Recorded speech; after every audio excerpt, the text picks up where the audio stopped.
Bilang kalau ada anak-anak ini, saya bilang sama istri saya, yang saya lihat butuh untuk menikah, saya nggak butuh ijazahnya. Lebih baik bagi saya pribadi. Coba ibu renungin ya, jangan dipaksakan, bukan sebuah ini ijtihad saya. Saya bilang saya lebih baik mendatangkan sepiring buat anak mantu saya di atas meja saya, sehingga anak saya aman, dibandingkan saya biarkan dia bergaul bebas. Ada banyak keluhan masuk ke HP saya soalnya. Ada mahasiswa yang mengatakan, Ustadz, kami ini sudah kena fitnah di kampus, nggak bisa tahan syahwat. Ada yang terus terang bahasa sama saya, laki-laki. Setiap lihat perempuan saya terganggu, akhirnya saya sering onani. Bahasanya, ini bahasa vulgar dia ya, tapi saya sampaikan agar kita paham. Ternyata ada anak-anak yang tidak bisa lagi membahasakan ke orang tuanya. Mau bicara nikah, mana bisa kau nikah? Kau mau berikan makan apa orang? Loh, subhanallah, gitu kan? Emang anda nggak bisa berikan makan anak mantunya? Sambil dibuatin program. Sambil dibuatin program setelah itu. Program apa, diberikan modal. Tapi anak ini sudah aman, tanggung jawab kita aman. Perhatikan hadis Nabi ya. Siapa yang membina anaknya sampai menikah, baginya surga. Hadis ini. Artinya apa? Tugas kita sampai menikah. Jangan disembarangin gitu. Kesian loh. Kadang-kadang terutama anak laki-laki umumnya, anak perempuan biasanya masih dilepas oleh orang. Anak laki-laki dibiarin, nanti sudah sarjana nih, umurnya sudah 25 tahun.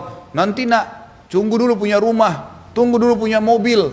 Ini umur berapa mau menikah? Kebutuhan biologis dia nggak bisa dibendung. Nggak bisa dibendung. Itu sudah fitrah. Ini egois nih orang tuanya seperti ini, nggak boleh. Biarin menikah, gitu kan. Nanti sekolahnya nggak selesai, siapa yang bilang? Saya tahu ada teman-teman saya menikah waktu kami masih mahasiswa di Madinah, selesai itu prestasinya bagus, kuliah di Madinah, istrinya dibawa, bahkan ada yang sampai selesai S1 tuh punya anak di kota Madinah, ada, tapi nggak ada masalah buat mereka, cuman hidupnya jauh lebih tentram gitu. Ada banyak kasus tuh saya berikan masukan jemaah saya, nikahkan anak-anak. Baik Ustadz, belum punya kerjaan, Anda punya pendapatan nggak? Punya. Baik, ini cari anak yang sepadan, yang bisa menikah dengan anak kita, yang bisa bimbing, sepadan sama dia lah, gitu kan? Bisa sefaham, sebahasa, insya Allah berdoa sama Allah, Allah akan tuntun. Setelah itu kita buatin program, banyak yang ikutin ini, akhirnya berhasil. Anak mantunya diikutkan di perusahaannya, kerja daripada orang lain, baik kasih gaji orang ini, ajarkan dia, akhirnya betul-betul berjalan, dan hampir semuanya berhasil, tidak ada masalah, gitu kan? Ini kadang-kadang masalah sepele cuman banyak mengganggu kehidupan orang dalam rumah tangganya tapi dia tidak faham. Kan gitu. Jadi menerlambatkan pernikahan anak-anak yang sudah cenderung dengan lawan jenis, perbuatan yang akan membuat banyak tambahan PR buat kita. Kita harus hati-hati, luar biasa. HP-nya belum yang telepon-teleponan, belum yang nonton film nggak benar, belum ini. Karena dia tidak bisa kontrol itu. Kenapa nggak dinikahkan? Ada subhanallah orang tua berhasil menikahkan anaknya masih muda. Begitu menikah, anak laki-lakinya dia bilang sama saya, Ustadz, anak laki-laki saya ini dulunya kayak anak-anak. Setelah saya nikahkan, dia merasa punya istri, punya tanggung jawab, langsung jadi dewasa. Berubah total anak laki-laki itu. Tiba-tiba langsung kayak bijaksana, ngomongnya bisa diatur. Ternyata pernikahan merubah hidup dia. Dan itu fakta lapangan ibu-ibu sekalian. Nggak boleh kita membangkang. Kalau ibu membangkang tentang poin ini, keluar dari jalur, akhirnya memaksa anak kita terjerumus seperti umumnya sekarang anak-anak. Iya dia berkedok, iya, tapi di belakang perbuatannya luar biasa. Perbuatannya luar biasa, perbuatan yang salah semua. Mabuk-mabukan lah sama perempuan tidak benar. Ada bahkan karena dibiarkan tidak menikah, kena penyakit, naudzubillah, penyakit AIDS, penyakit ini, penyakit macam-macam. Karena dia tidak bisa kontrol dirinya. Jadi perintah Nabi SAW untuk menikahkan anak muda adalah kata rahasia perbaikan kehidupan sosial. Jenjang masyarakatnya akan baik. Sekali lagi, kalau anak kita memang bisa ngontrol, dia sampai sarjana memang dia masih tenang, kita lihat bisa kecenderungan, tidak ada masalah. Alhamdulillah gitu kan.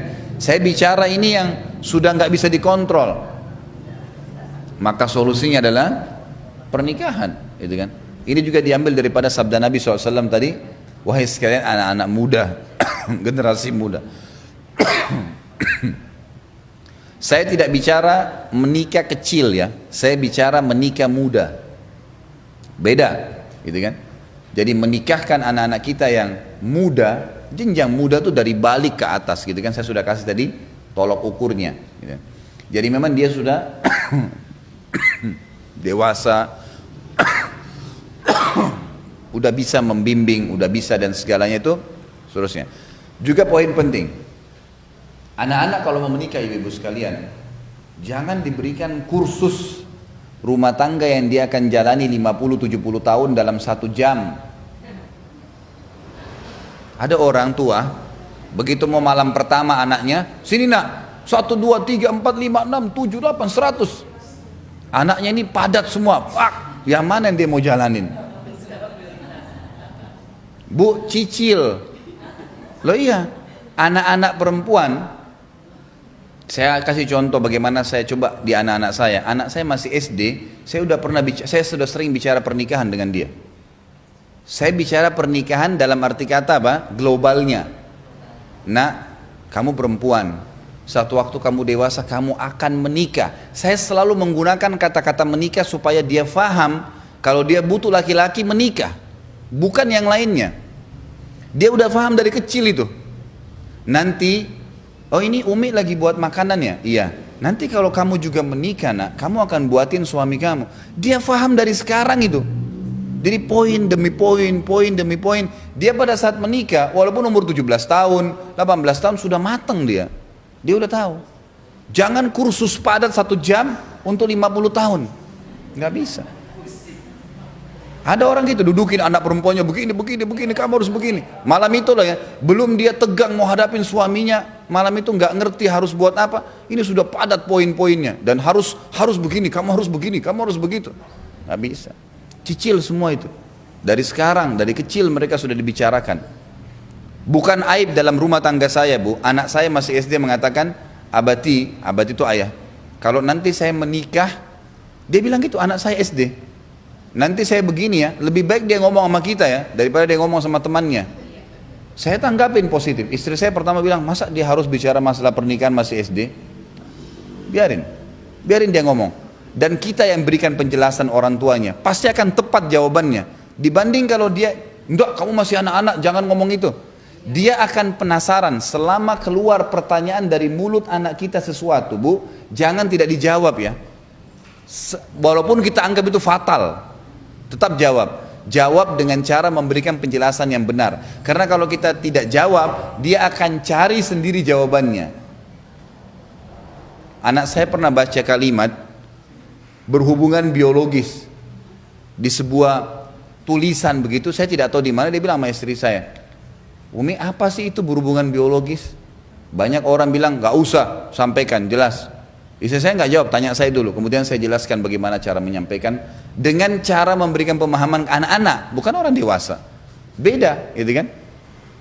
Dijelaskan dengan cara sederhana, oh iya, sudah paham. Nah, kalau dia sudah punya jawaban, dia nggak akan cari ke orang lain.